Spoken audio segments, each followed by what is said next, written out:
Nimeambiwa kwamba hii Kakamega kila mtu wako na bouncers na ina move inakuwa goons na kidogo ina mutate inakuwa gangs. And there's a police officer who properly described where the problem is. Ule sub-county police commander. The problem is that these young people have now come to realize that politics pays. Yeah? Na ni biashara ya kila weekend. Kama MCA anahitaji sasa kuchungwa, anamwambia wewe, sisi ni jeshi 20 of us. So MCA akipanga mkutano yake, kitu ya kwanza ni jeshi. Alafu inafuatwa na public address na mambo ingine. Mbunge anapanga the same. Governor anapanga the same. Senator anapanga the same. Because, you know, some of the leaders are telling us, tusipopanga, wewe you must assure us. Kama mimi nitakatazwa goons, kataza basi kila mtu ndio tukutane tukutane mundu kumundu. Hakuna, you know, hakuna buffer. So as a county, we have to sit down, and as a region, Western, we have to sit down in a stakeholder forum, and we agree. Let me tell you this, because sorry to use Emmanuel many times, but he has come to my county. I don't think, and I'm being honest, sisi tuko na bandits, nini, tunapambana nao, hata saizi tumepambana, imekuja chini, lakini we don't have a problem ya siasa at all. At all. As a senator, I would go to a meeting, my opponent is here, huyu ni mwingine, tunapigiana story. In fact, you will be shocked in Elgeyo Marakwet, you can even use one car with your aspirant, unaweza mpatia lift. And I'm saying this not because I come from there, because the culture which has been built over time, we are only perhaps among the few counties where aspirants can still work together and they speak, they go eat together and go. Whether it's women rep, whether it's governor, whether it's senator, whether it's MP. I really want you to visualize. Nimeona wageni mnashangaa, unasema inawezekanaje? Fantastic. This is Africa 24 political discussion. Of course, we are here. East African time every day. We are here as we discuss more about what is happening in the world of politics. But of course, the current trends is whereby we are seeing the political move as we head to 2027. Yesterday here we were discussing about some of the political leaders, some of the complaints that are being raised from this country after few years of Kenya Kwanza government. So here today also we are discussing about the rise of corruption, increase of corruption in this country. We are seeing a lot of corruption being witnessed in this country. So here we are asking you, do you believe that your county, because we have 47 counties in this country, so do you believe your county is accountable for everything that it has done?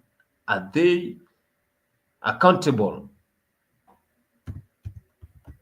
for what they have done? Tell us here. Africa 24 political discussion, and of course you can also join us. You can also be part of this discussion. What we need to do is join us through the social media platforms, and the social media platforms we have shared the link there, and the link will direct you to the studio. I can see people following from Mutembei X, Mutembei TV, Facebook. Please join us. This is the link that I've shared there. This link will direct you direct to the studio, and you will be part of my guest here. Ingia pale tuweze kuchangamua. Kiswahili inatosha, Kikamba, Kiswahili, Kizungu. Ingia pale uweze kuniambia maoni yako ni gani kuhusu ongezeko la ufisadi katika nchi ya Kenya. Ingia pale utupatie uondo kamili. Je, wewe unaonaje? Is your county? Of course, we have 47 counties in this country, and we are seeing a lot of concerns, and of course also key political developments. We are having a lot of political developments, and the Kenya government is under fire for using US-funded anti-terrorism courts to prosecute young prosecutors. So Kenyan government is under fire because the US-funded anti-terrorism courts are ready to prosecute young protesters and especially the Gen Z activists of 75 individuals. It is said that many with no ties to terrorism are facing terrorism charges for participating in anti-government demonstration. Critics, including Amnesty and international bodies, they are warning this country because of what is happening. So those are some of the developing. And of course, we also have the new debt for food.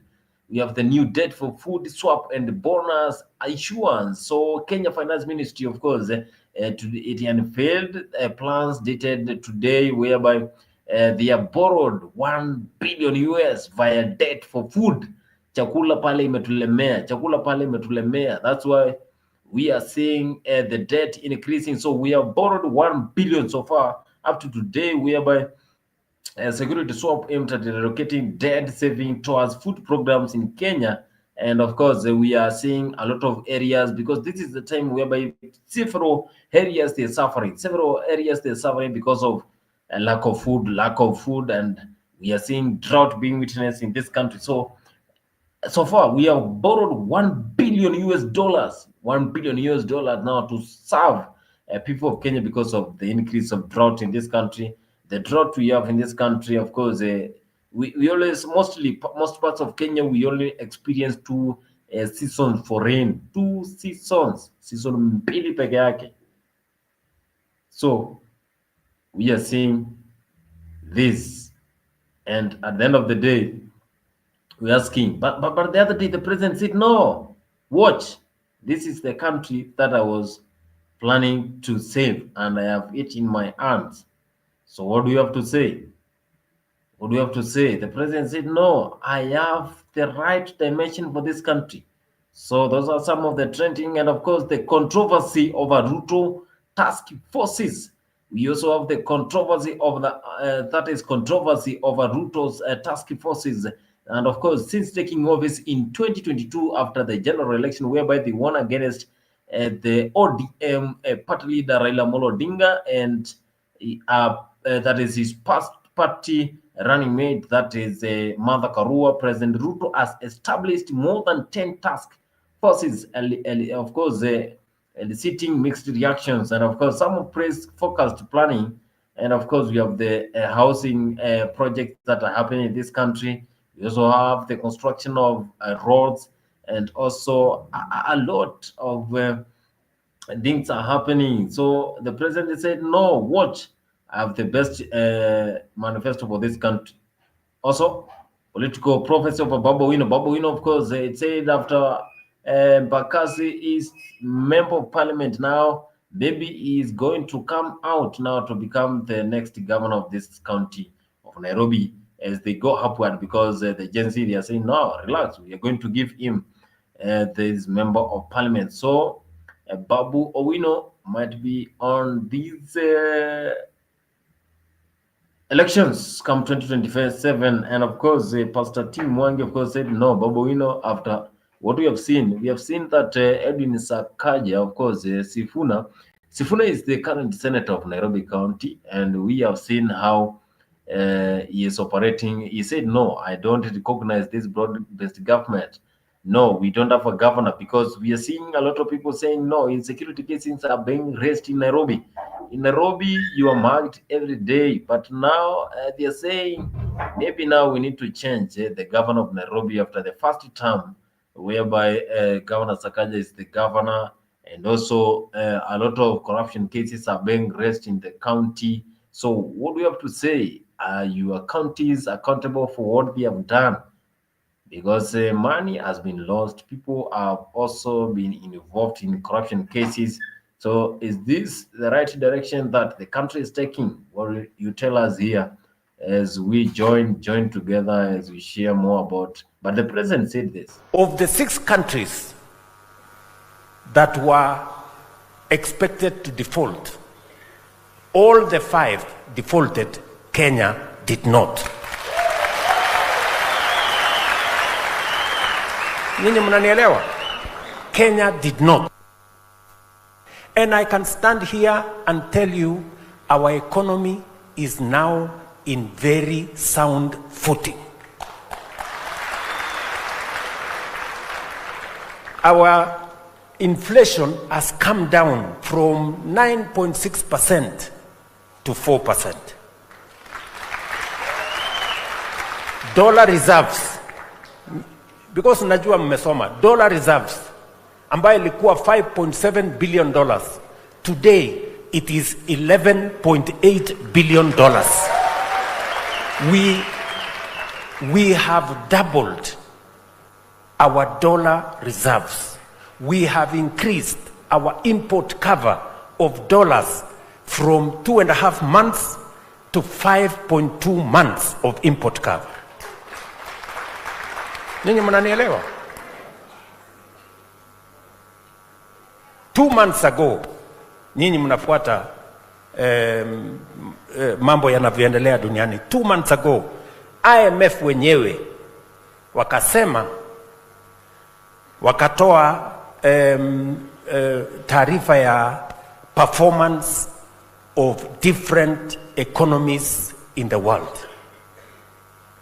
And Kenya, which was struggling in 2022, by 2025, Kenya had grown its economy.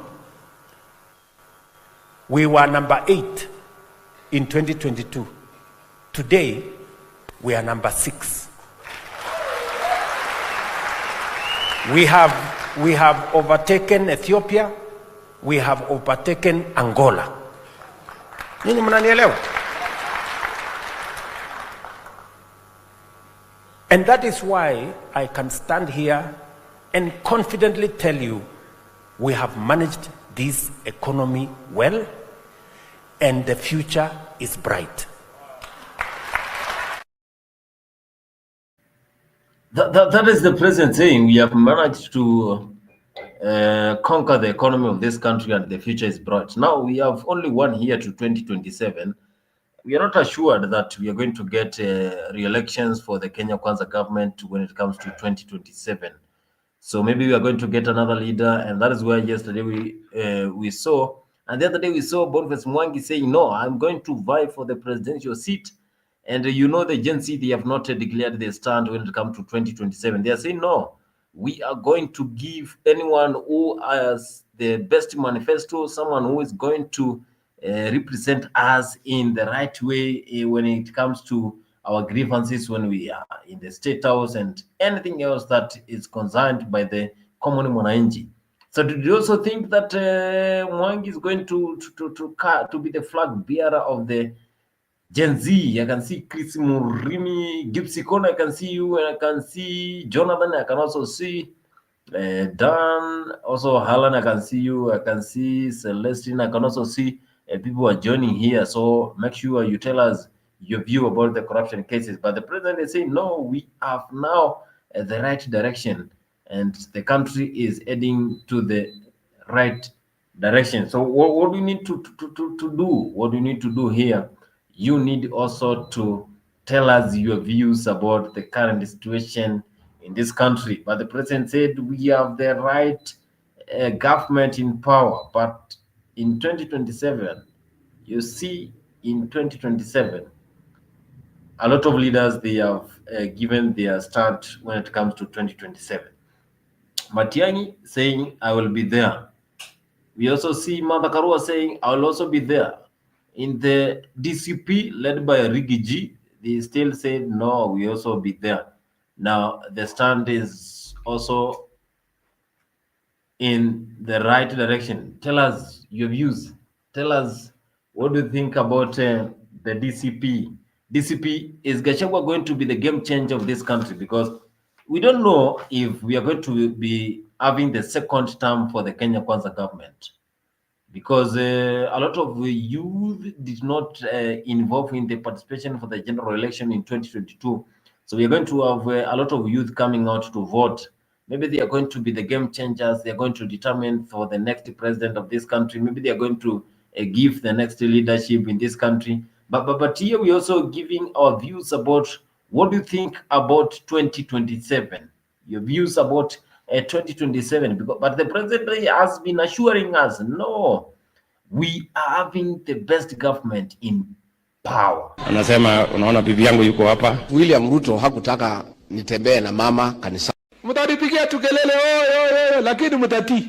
Si waliambiwa apigwe risasi miguu? Nipige risasi kwa mguu. Hata ukichukua yule mtu ambaye wanaita Siwa Munyoro aende pale, hakuna tofauti ataleta. No, Riggy is not the solution. I've never said I'm the solution. I cannot be the solution. The solution is one term. Ruto must go. Ruto must go. You know, hata Ruto akitoka, hiyo si suluhu. Raila Odinga brings nothing to the table. Even if they are together, we'll beat them 70+1. The politicians are talking too much. Talking too much. Ni fire si fire. Unasikia huyu anasimama, anaongea, pressure zishuke. Extra pressure baby when you wind and pause. You're killing the boy of course. Sasa wale wakora wanazurura huko Nairobi kuuza ukabila, watawezana na William Ruto?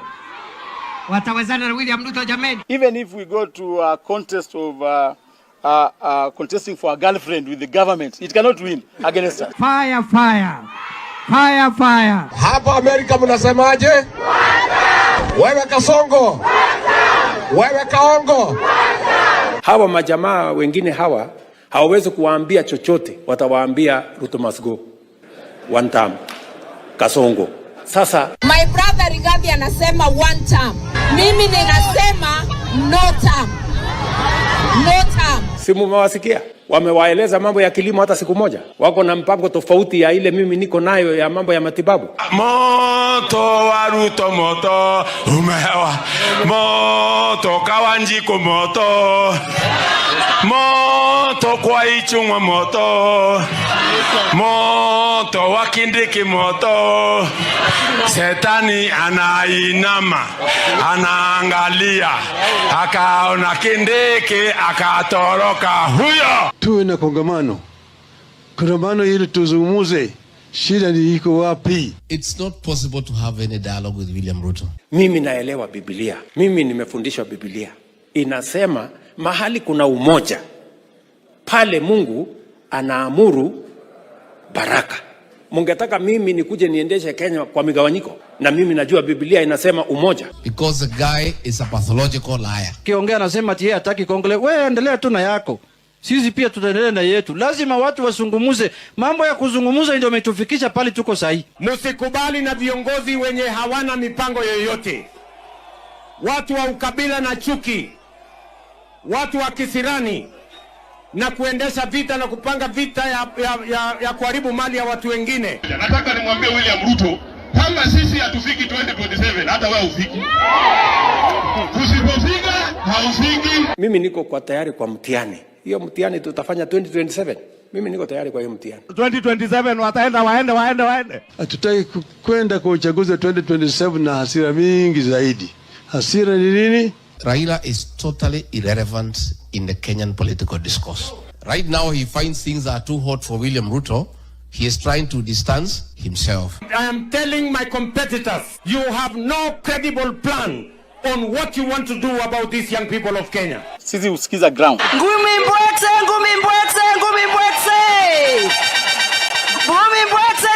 Niaje. Muko sawa?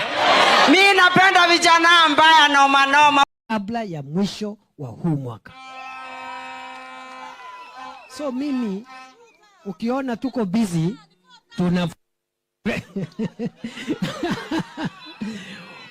ukiona tuko busy tunafuatilia barabara zetu, masoko yetu, madaraja yetu, stima yetu, na mimi nataka niwahakikishie ile siku ya kampeni ikifika, si tutarudi hapa kujieleza. Mimi nataka niwahakikishie sitawaaibisha.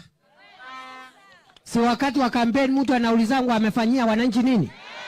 Si mtu anaulizangu ulifanya nini? Mimi nataka niwaambie hakuna constituency hata moja ya Meru nitafika nikose project ya kujitetea nayo kama deputy president.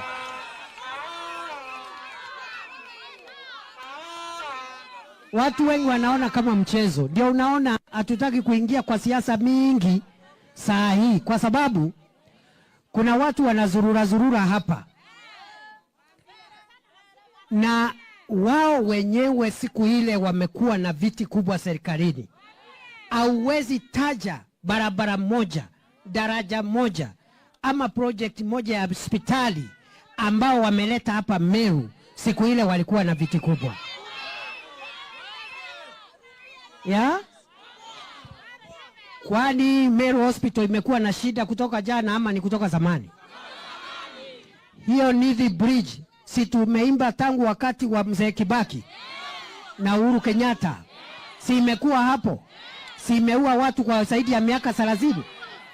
So wale ambao wanashindana na sisi wajue safari hii mtu atasimama na kazi yake jameni. Kana atabukura Meru. Kana atabukura Meru.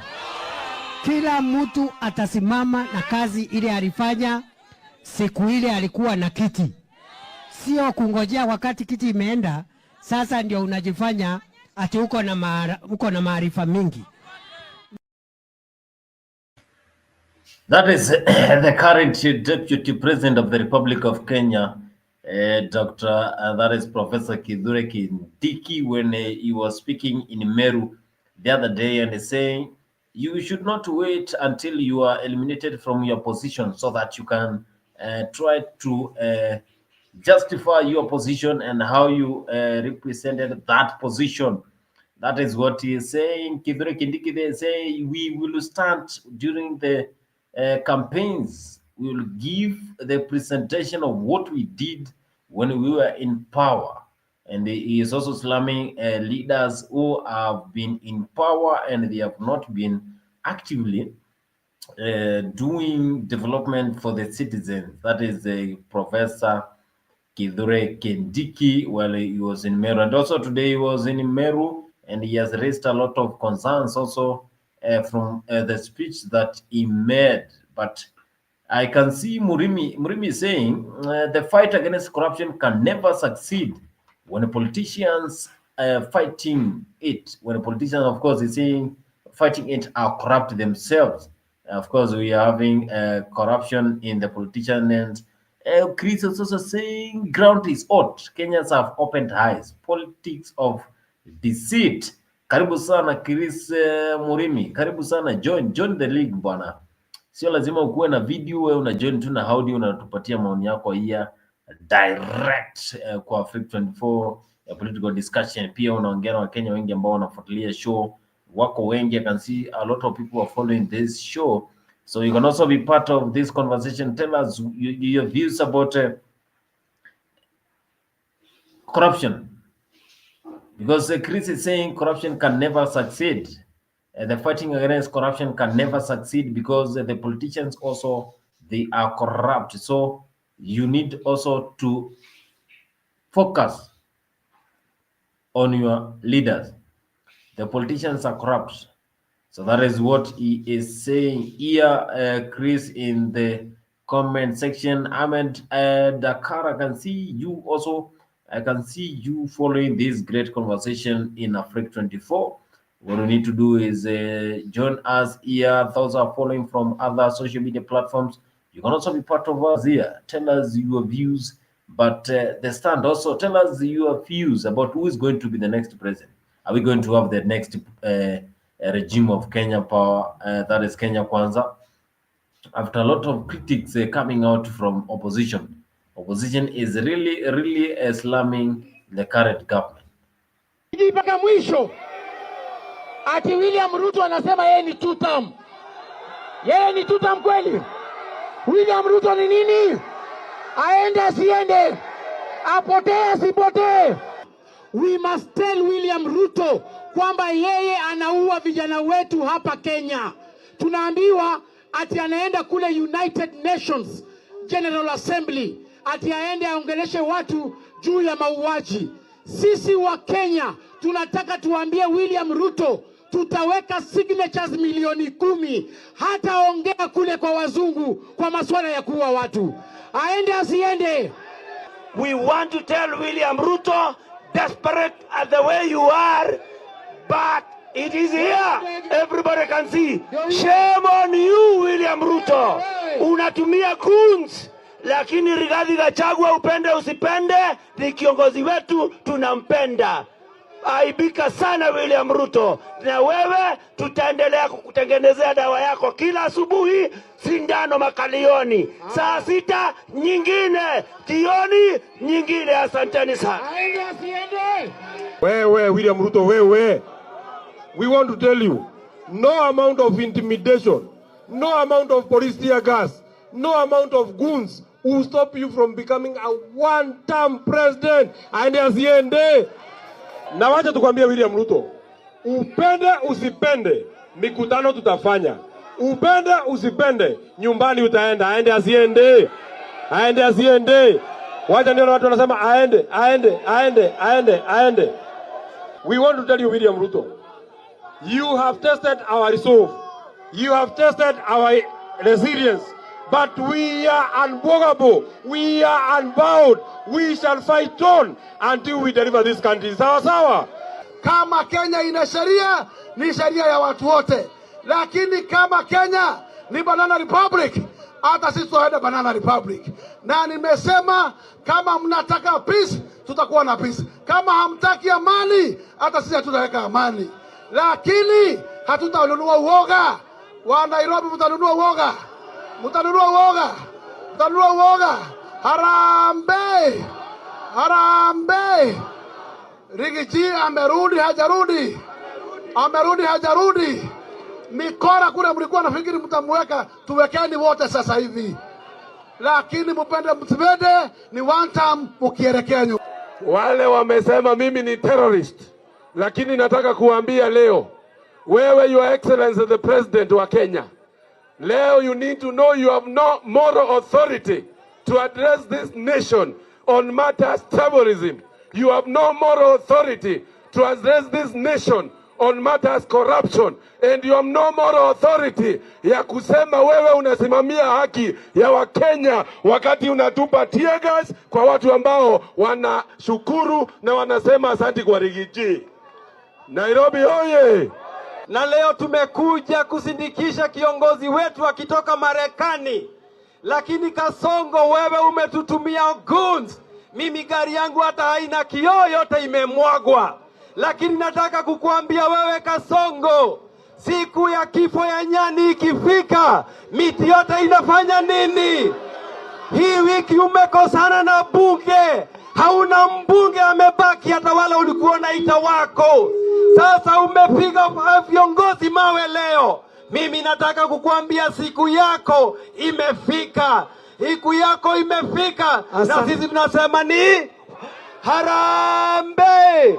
Harambe. Rais yeye anatuma goons alafu anashika vijana ambao hawajafanya makosa. Mimi nimekuwa pale Kahawa Locals nikitetea Gen Z. Mimi nimesema ya kwamba nitakuwa lawyer wa Gen Z hadi tamati. Niambie huyu William Samoei Ruto anasema watu ni wafisadi, lakini yeye ni mfisadi kabisa. Anasema watu ni wezi na yeye ni mwizi kabisa. Niwaambie ya kwamba ni wanta mama vipi? Harambe. Harambe. Aende asiende.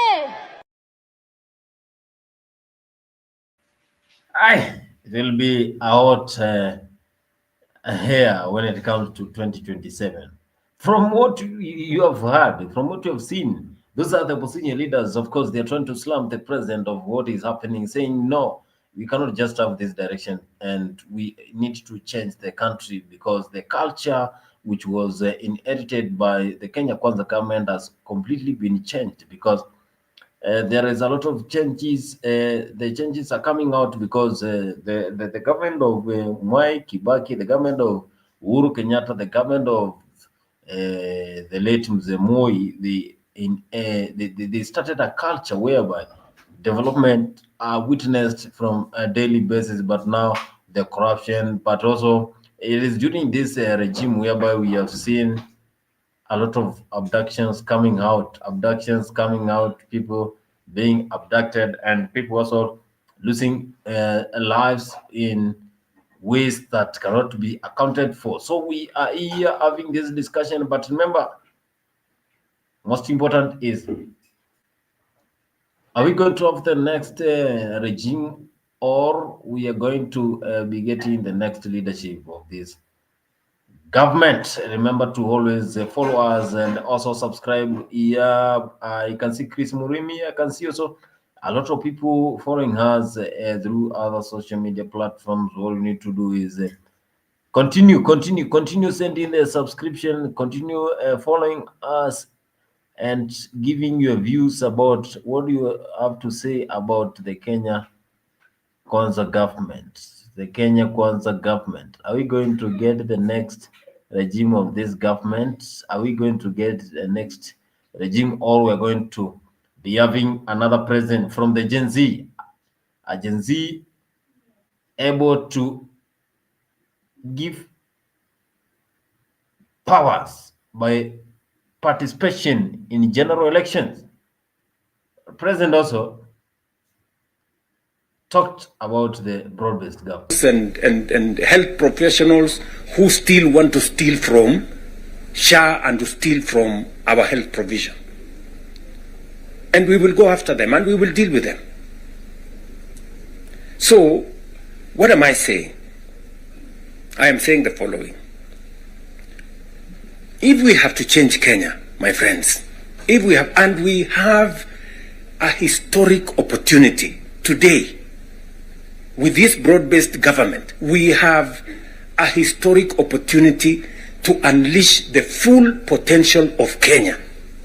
We all believe, I do, that Kenya is a very great country. This country of ours. There is absolutely no reason why Kenya is not like Singapore. We have what it takes. Let me repeat. We have what it takes to measure up to the countries in the first world. Yes, we do. Yes, we do. But we are playing in the wrong league because leadership, me and you, are refusing to stand up to what this country needs. I really want to persuade you guys. I really want to persuade you friends. Yeah? This is not about William Ruto.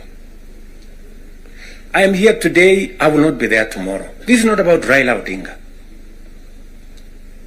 Right? It's about the country called Kenya, where today we have the privilege to be the leaders, to be the decision makers, to decide which way Kenya. It is us who are seated here. Hostels. And I promise you, what you see in Mukuru, what you see in Kisumu, because I have been there with Baba here, what you see in Eldoret, what you see in Nakuru, what you see in Kiambu here, what you see in almost every part of Kenya is just housing implemented for 2 years. And you can already see the kind of impact it is having, the number of jobs it is creating, the way it is bringing change in our towns and cities. Friends, if we were to do this for 10 years, if we were to do this for 20 years, and this is a project that has been delayed.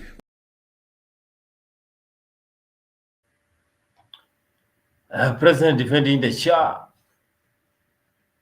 program, housing program, and the kind of developments that are taking place in the country. As the president saying, colleagues, and of course he's calling them mates. You know, we have really invested in this project. So if you are coming out to criticize this project, then you don't belong to Kenya. You have evil thoughts. You don't want Kenya to succeed. You don't want Kenya to move to the next direction. Also, when I was following another discussion whereby the president, well, he was in Machakos. He was criticized by one of leaders there, an evangelist there. He asked him, you know, the president, the problem with you is over promising. And he said, no, I remember heavily things that I said that I'm going to do. Stop. Mimi SHA nimelaumiwa is sana. working. I've been accused of over-promising.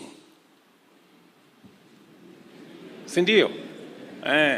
Meambiwa na watu wengi, wewe umepromise kabisa Kenya, ulipromise. Mimi nataka niwaeleze, it is not over-promising. We are raising our ambition as a nation. Unajua kwa muda mrefu tumekuwa tunakaa hapa average. Hapo average. We must stop being average. Yes, we must strive to be better and excellent. That is my mission. And I want to tell you, every promise I made, I intend to keep it in my term. Mnanielewa? Ile yote wale wananiambia overpromise. Hata kuna askofu mmoja alinitembelea akaniambia, unajua sasa pengine hii maneno ulisema tu ndio uchaguliwe. So ujipange vile unaweza kujiondoa kwa zingine. I have no such intention. I intend to keep every promise I made because I believe in Kenya and I believe in the ability of this nation to be better than what it is today. Hii nchi imechelewa miaka nyingi kwa kukaa hapo kwa average. We must stop being average. We must do better than that.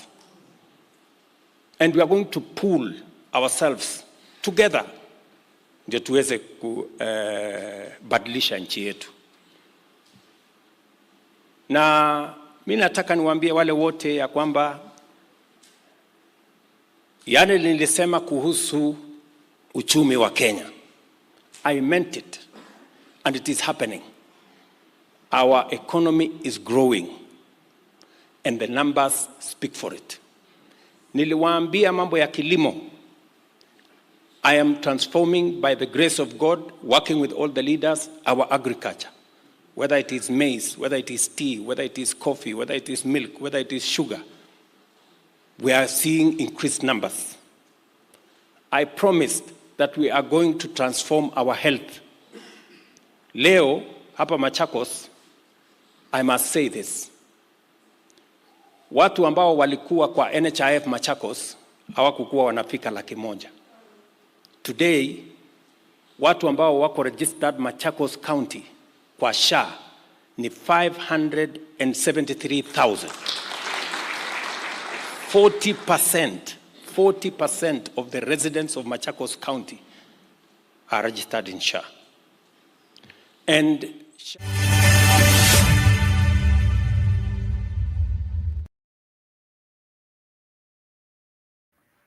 He's saying SHA is working, Bana. SHA is working. The president is saying SHA is working. So if you are out here saying SHA is not working, then you know you are in the wrong country.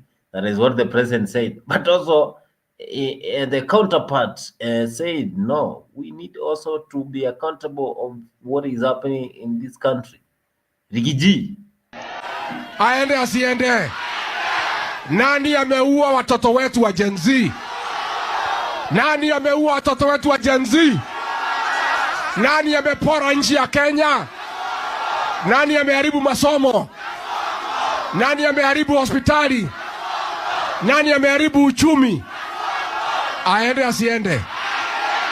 Chama chetu hapa ni gani? Ile ya kusikiza ground. Harambe. DCP. Mimi nataka watu ya Kipipiri nimwambie. Huyu jamaa tumempangia yeye vizuri. Tutafukuza yeye asubuhi na mapema. Muko tayari? Mtaamuka mapema? Mtu yeyote kuja hapa kumwambia mambo ya Kasongo, huyo ni adui yetu. Si ameua watoto. Wewe kama kichwa yako ni mzuri, unaweza pigia kura mtu ameua watoto? Ni orageta ciana kana orageta ciana. Atimia botimugerebu.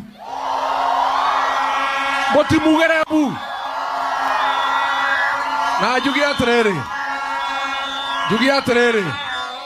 Thank you. Thoito. nem endia aruriri akunyaneria ke andu aria marendia ruriri rwitu we Kasongo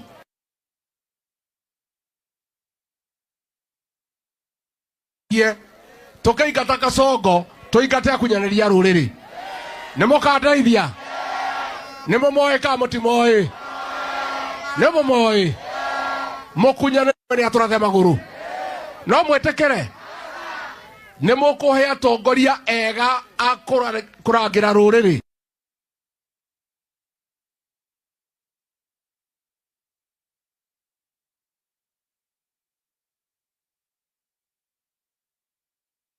Ondo kiama ni ngoya ruriri ni o wegito witu ate twena kiama gitu kina andu aingi tutingiona uru kwoguo ni ngwenda kumuhoya inyuothe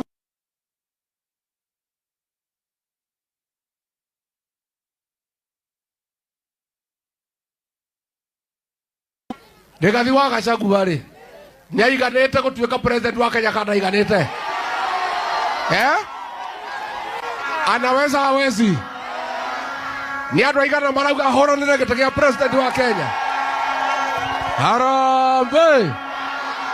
harambe mimi tumeongea na wenzangu na tumekubaliana ya kwamba tutasikizana tutoe candidate wa kupambana na Kasongo.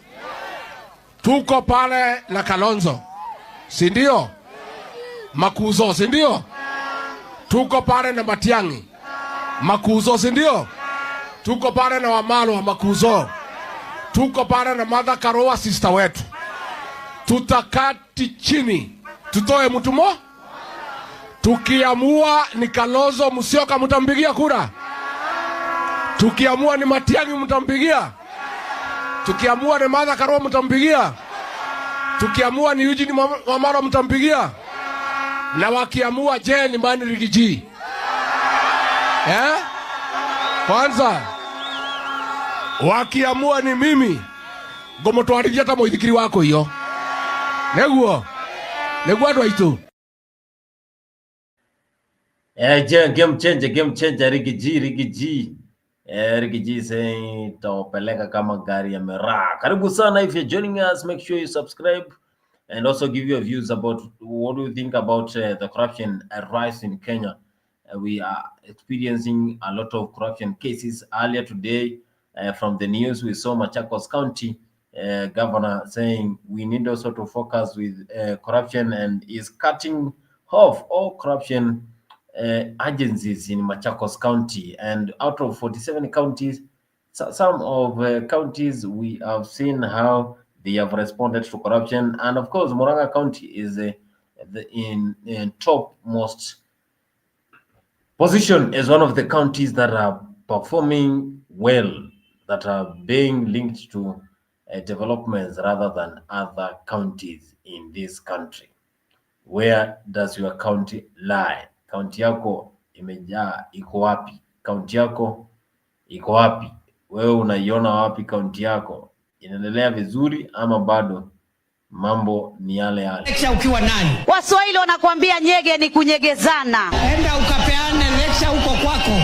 Ati wameitwa pale Karen juzi na huyu mtu anaitwa Mr. Moneybags. Nao wanamuziki walikuja 50, mimi naita wanamuziki 500 wakuje pale Karen.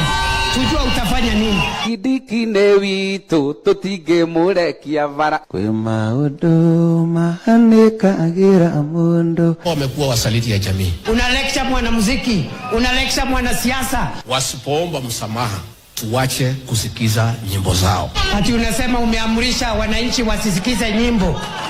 Unaamrisha kama nani? Deputy President huyu Bonoko ati empowerment. Tuheshimiane my friend. Mimi ni mtu ya heshima, lakini my friend, if you come within shooting range, we will deal with you. Ati empowerment. Malala na yeye ni mwingine. Malala, fanya heshima. Umekuwa na mdomo wa kutukana watu. Malala, nataka kukwambia tena kwa mara ya pili. Malala, koma kiume na magari uende ukasukume. Hatutaogopa. Lakini mnajua katika msafara wa mamba huwa mburukenge hakosekani. Wameona kwamba ground imetereza, wameanza programs ambazo zinaitwa empowerment programs. Sisi hatutaki nyenyenye.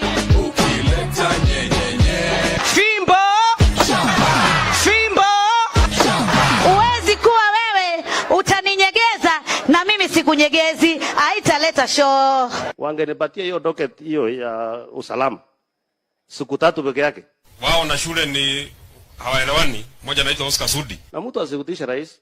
Najua mimi naona ule mtu tulivugusa bado anaongea hapo. Nilisikia mtu mwingine kumbafu anasema ati nani aliambia Ruto tunataka manyumba. Akaenda akapeana vifunguu kubwa hivi ati watu wameingia kwa manyumba. Akaanza kuimba kama sio wewe. Akaimba wimbo yote huyu mtu. Na huyu mtu mjinga ambaye ananiuliza nani opposition, of course, they are making sure that the president and his government, they are not having peace. And of course, the push is what mainly makes the government work. Remember, this is political discussion here in Africa 24, and always we know that we always have this show happening here. We always welcome your views wherever you're following us, and also your contribution as we get into the discussion. Make sure you always subscribe to this political discussion, and also join us, share your views about what you think about the current situation in this country.